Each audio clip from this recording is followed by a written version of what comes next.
Uncle Luke, show me the way to go home. That's the big idea because home is where God is. And the big question that we need to answer is who is the greatest? This is a great question that unravels in Luke chapter 9, verse 46 to 48. Who is the greatest? And how do we sort that out? And how do we think about that? Well, come on in. Let's check it out. All the bubbas of the world, we got one mission in mind. Welcome to the Biblical Channel. We try to keep it simple. We ain't trying to do anything big other than what God is doing in this world, and He is speaking to this world, and He gave us a book that is claiming to be His words. And God in this book says, yeah, this is how I put my words together. You know what I'm saying? So the Bible, I think in most people's minds and imaginations, is clearly worth the read. And that's all we want you to do is read your Bible, but to read it well. Gosh, the Bible's been read unwell so many times. And we just want people to say the prayers, and we want people to get together, and we want people to be able to talk God. Man, we should be able to talk God like we talk about anything. It should be easy for us, and it should be a happy conversation. We tend to make it sucky. You know what I'm saying? Anyhow, to all the bubbles of the world, to all the bubbas of the world, come on in, let's talk God. And one of the bubettes of the world that Jesus gives us His own mother here on earth, and that is Mary. And I just love what she says. She says, may my soul magnifies the Lord, and my spirit rejoices in God my Savior. Oh, that we would all talk like that. Hey, Mary, Aunt Mary, yeah, lead us on. All you tough guys, all you bubbas, pray like Mary prays. And then, of course, Jesus teaches us to pray like we actually do have a Father in heaven. And hallowed should be His name, and His kingdom is coming, and His will should be done on earth as it is in heaven. And everything we have, including the very words and the very bread that we get on a daily basis, comes from God. And what we need most is forgiveness. But that forgiveness that we need, we ought to be extending to others. And we don't want to be led into temptation. God is going to keep us from temptation, and God is going to deliver us from evil. Only God can do that. Anyhow, that is the substance of great prayer. But let's move on and take a look here at what we have in a backward step, per se. We looked at the longer passage where Uncle Luke showed us, the disciples, the dirty dozen, the new dirty dozen, having trouble casting out a demon at the bottom of the mountain when Jesus comes down. And how that leads into a conversation that Jesus has with everybody about what it actually means to follow Him. And it ends with Jesus being very clear about what it means to follow Him. But along the way, man, Jesus said things that the world, well, is forever grateful for. Because the things that the world is doing these days owes itself to what Jesus says. The way that Jesus talks totally upends the world in which He lived and the world in which we live. Jesus changes things. Nobody else can make a greater claim on these kind of changes. Nobody else gets out there and talks like this. The Buddha does not talk like this, who came before Jesus, and the Hindus certainly don't talk like this, and the Mohammedans don't talk like this. Come on, man. Let's just be honest about who talks like this and who doesn't. People then don't talk like this, but Jesus does. And the way He talks only makes sense if He's God. If He's not God, then He's just speaking nonsense, and we need to not listen. But if He's God, that changes everything. Okay, that's the way this passage works. So we want to go back. We looked at this already last week. We covered it very quickly. But Jesus says to the disciples that He's trying to train. And of course, He's speaking to everybody. It's not just a disciple training mission for the 12, the dirty dozen. It's for everybody to wrap their minds around what He's saying. And so Jesus says, Uncle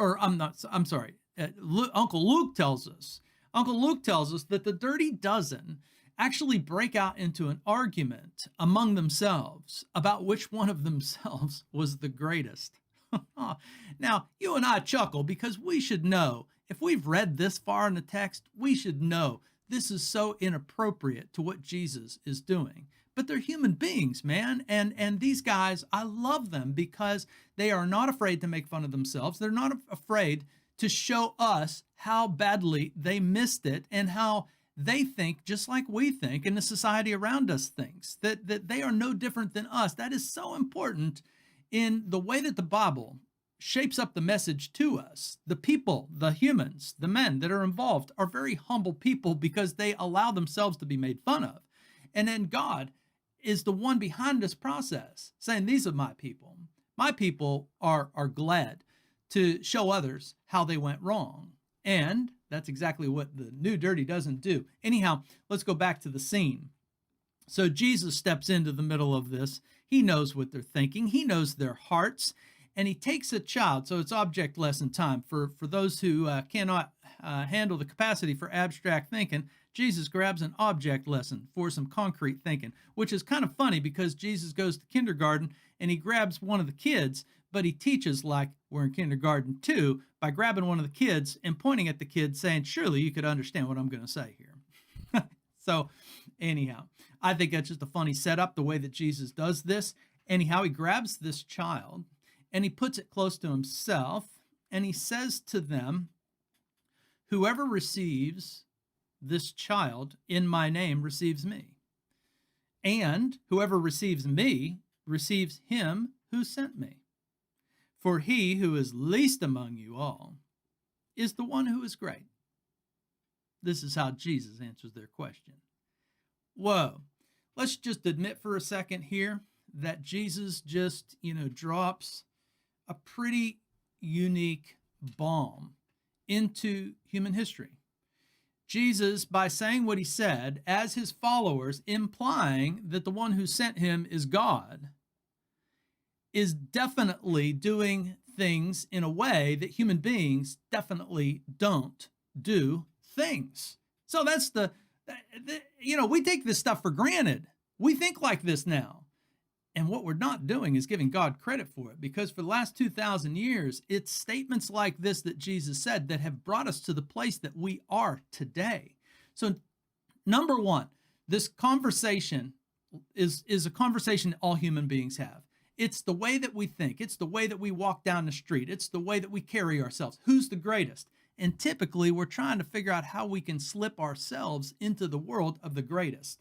And so it's either by the people that we associate with, or it's the accomplishments that we have. But we have this sense that the greatest are the ones who have done the most, the ones who have the most power, the ones who actually, do big things. Jesus says, you have not been listening. You just have not been listening. Now, keep in mind that the passage before this, right before this, Jesus just said, let these words sink into your ears. The Son of Man is about to be betrayed into the hands of men. So Jesus is saying about himself as the Son of Man, I'm about to be betrayed.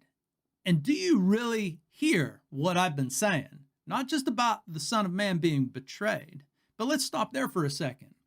Jesus is making it clear that he and his greatness are going to be misunderstood. The way that Jesus thinks about greatness is not the way this world thinks about greatness. It's not the way I typically think about greatness. And so that's what's on view here, is that you have to listen closely to what he's just said. Now, remember that voice on the mountain, that voice from the sky has already said, listen to him, meaning Jesus, because he's the only one. He's the only one you ought to be listening to. And listening to him, hearing his words, is going to mean you're going to have to grasp some abstract thinking. Abstract because you aren't going to find this kind of thinking in a natural state of affairs here on earth, among men or among the animal kingdom.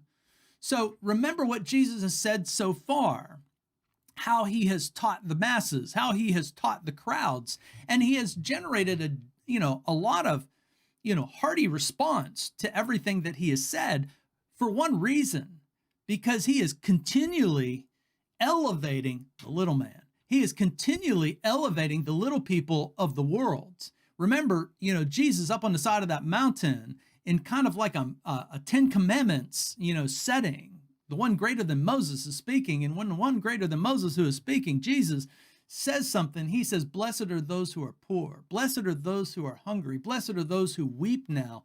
And blessed are you when people hate you on account, and they exclude you on account of me.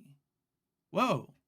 So Jesus' prescription for what's unfolding around him and what he is about to accomplish and what he is accomplishing is an accomplishment coming from the mountain of God.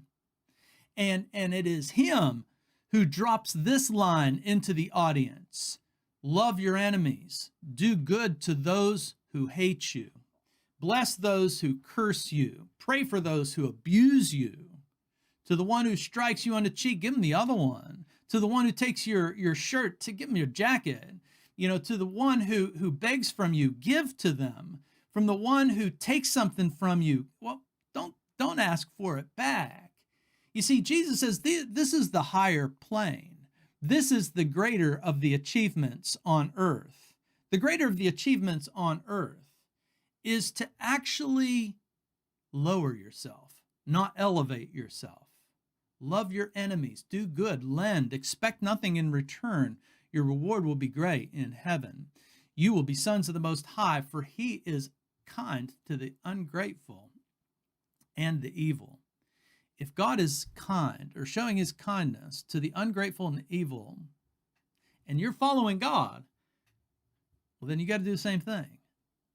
And that is, ladies and gentlemen, an earth-shattering perspective. Jesus also said that if anybody's going to come after me, if you're going to follow me, you're going to deny yourself, take up your cross, and follow me.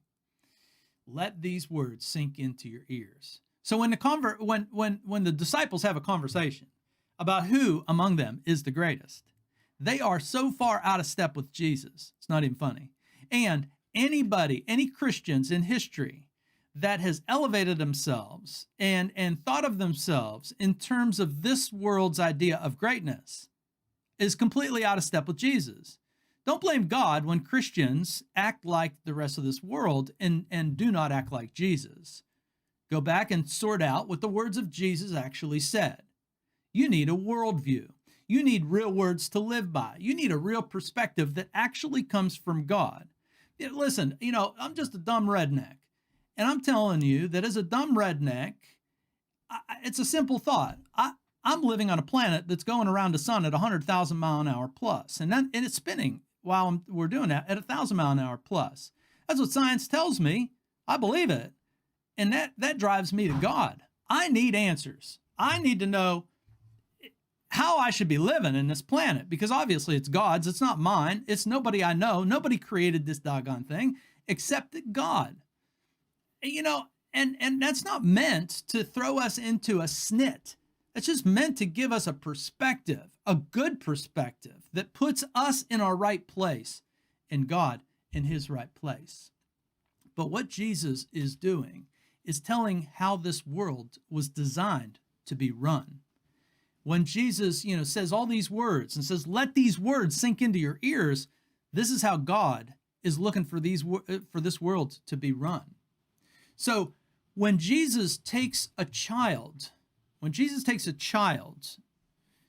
pulls him in close in a loving kind of way and says, receive the child, receive me. Receive me, receive the one who sent me. If you don't get it and understand it, he's talking about God. Well, then you need to keep reading until you see it, because that's exactly what he's saying. He's saying that if you can't receive a child like me, a child like this, you're not receiving me, and you're certainly not receiving the one who sent me. Now, it's this verse right here that is truly, immediately sent people into behaving differently. For the first 300 years of Christianity, there was no supports. Rome had no, care in the world about Christianity. It started to take notice when there was so many of them. And before that, and around that, and even in the time in which we live, the world just does not behave like Jesus is saying. Now, we assume that every culture of the world always loves the children. And when we think like that, we are uninformed. I have tried to bring this point to many people who really find it hard to believe me. But the ancient worlds and the current modern world around that we live in that has high infant mortality rates really doesn't value children. They only value them once they've reached an age where it seems like they're going to make it. And they only value the ones who are good looking and strong. That's the way this world operates. Jesus grabs a child and says, this is important.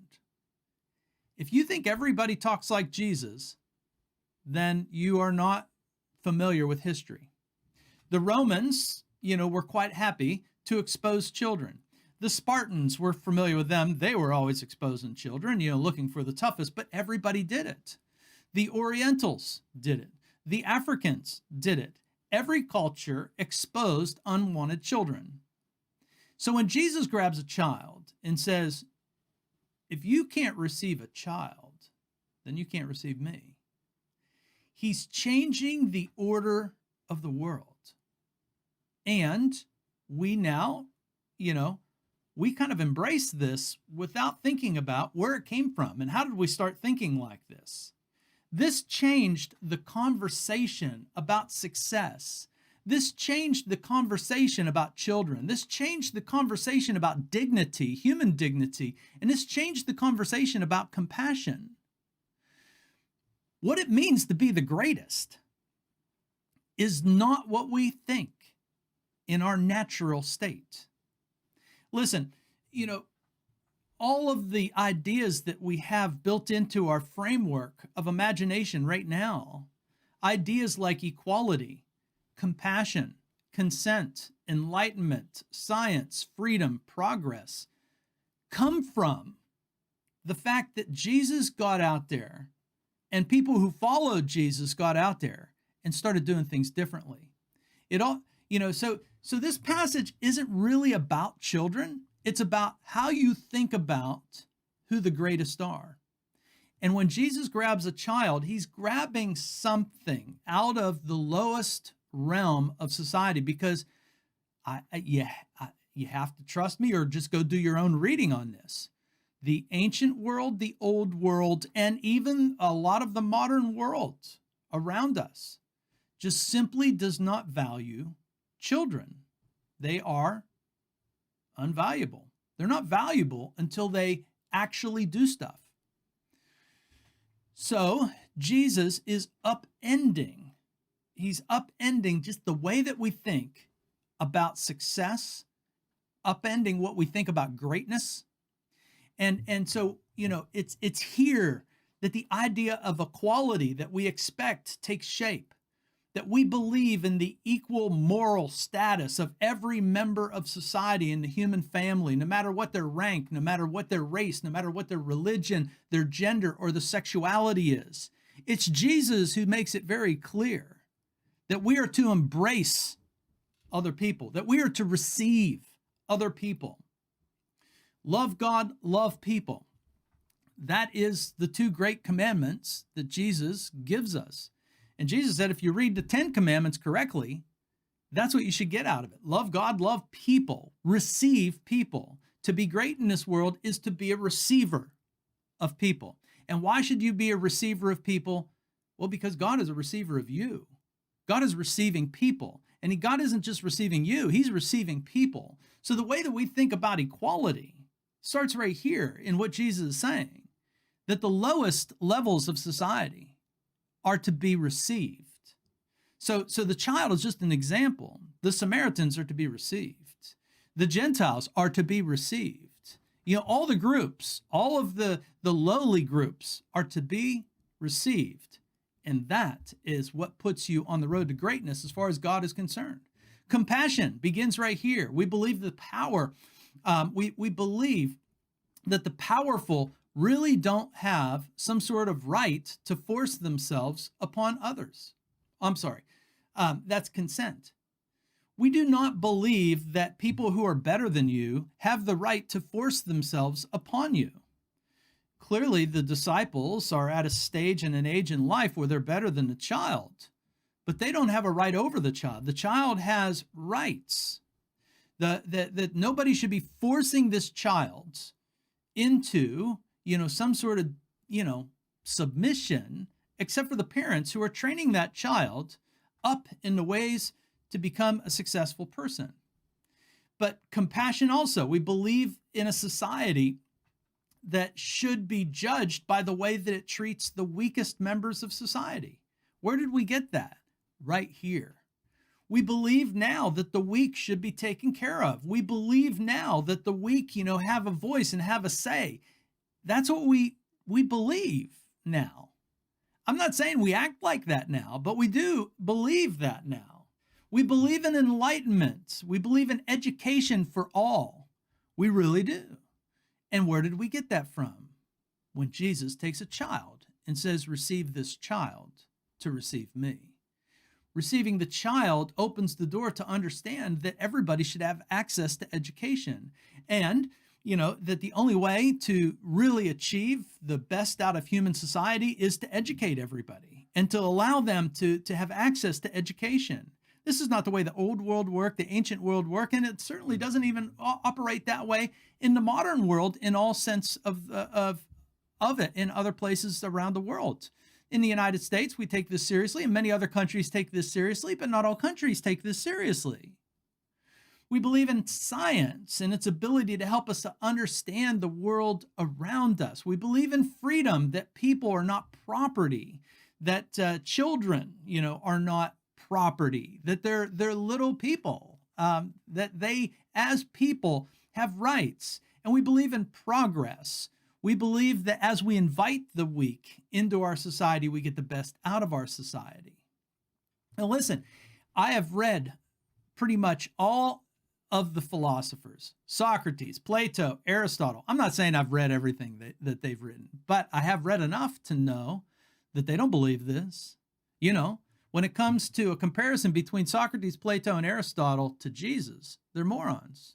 I mean, absolute morons, because they believe that all children should be exposed if they don't measure up.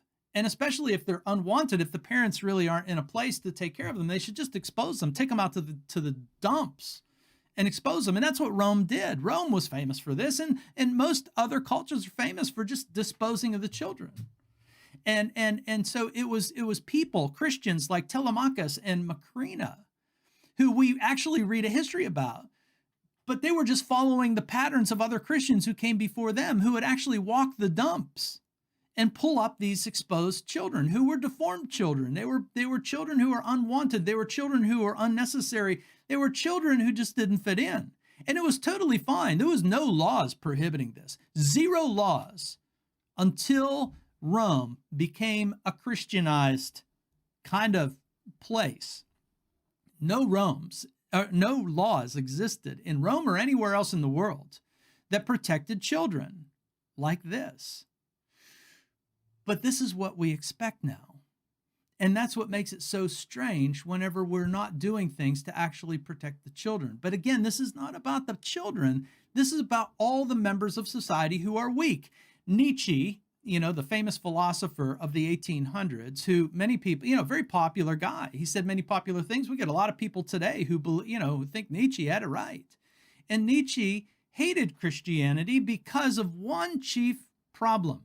And that is that Christianity, and he was able to sort this out clearer than most of us can, and that is that Christians and Christian society actually continues and insists on taking care of the weak. Nietzsche says this is ridiculous. Nobody should do this. Nobody should take care of the weak. The weak should be discarded. The weak should be gotten rid of. And any devious plan to get rid of the weak is fine as far as Nietzsche is concerned. And in all honesty, if Nietzsche, Socrates, Plato, and Aristotle were alive today to see the tactics that we use to get rid of the weak, they might even blush. I don't know. But the whole idea of we the people that we, I bet, take for granted here in the United States, believes that the consent of the governed is more important than the government. Where do we get that? We get that from the idea that the weak in society, the children in society, are actually just as important as anybody else. And that they ought to have a say, and that they ought to have, a voice, and that they ought to have representation. We believe that we the people, have the right to alter and abolish bad government because government is created by man. That's probably not said enough. Government is created by man. We're constantly, told that religion is created by man. Government is created by man. That is absolutely for sure. Religion created by man is worth talking about. Government, though, isn't worth talking about because it's all created by men and women, of course. You see, God-given freedom is the freedom to receive others because that's what God is doing. If you want to be in lockstep with God, then use your freedom to receive others, and that's what makes you great, especially the poor, especially the hungry, especially the sad, and especially the hated, the marginalized, the victimized. We ought to have a concern for all of them. We're in these things, and we're into these things because God is into these things, and because God has received us. We want God to receive us, and Jesus is simply flipping the table and flipping the script and saying, if you want God to receive you, then you've got to receive what God receives.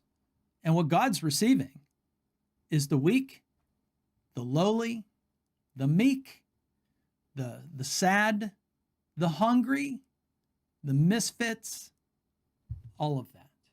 There is no place for you to be received by God and then to turn around and treat anybody poorly. That's what it means to follow Jesus. And that's what he sets up here.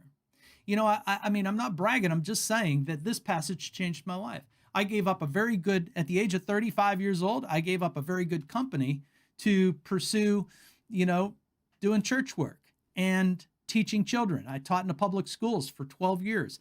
I'm not bragging. I'm just saying that I read this passage and I said, man, that's the kind of thing that God is into.